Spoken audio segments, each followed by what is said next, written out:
Jésus ne se met pas en avant et nous invite à la même discrétion. Or, il disait aux invités une parabole remarquant comme il choisissait pour eux les premières places.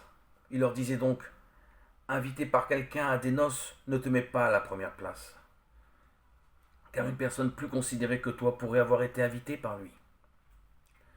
Et celui qui vous aurait invité, elle et toi, viendrait peut-être te dire: cède-lui la place. Et alors, tu devrais non sans confusion occuper la dernière place. Mais lorsque tu auras été invité, va t'asseoir à la dernière place, de façon que celui qui t'a invité vienne te dire: mon ami, approche plus haut. Alors, ce sera pour toi un honneur en présence de tous ceux qui seront à table avec toi, car quiconque s'élève sera abaissé, et celui qui s'abaisse sera élevé. On peut rapprocher ce passage de celui du Magnificat dans Luc. Il a déployé la puissance de son bras. Il a dispersé ceux qui s'élevaient d'orgueil aux pensées de leur cœur. Il a fait descendre les potentats de leur trône, et élevé les humbles. Tel mère, tel fils.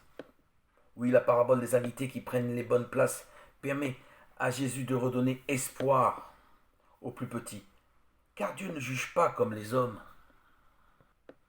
Tous les grands du Second Empire français sont bien oubliés.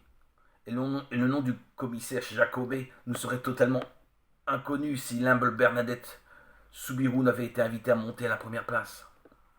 Jésus nous invite, il ne nous force jamais. Dans la parabole du choix des places au banquet de noces, il nous suggère de ne pas nous mettre en avant.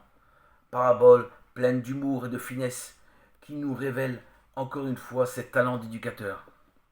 Ici, les impératifs sont ceux de la discrétion devant cette démangeaison de paraître qui nous guette tous.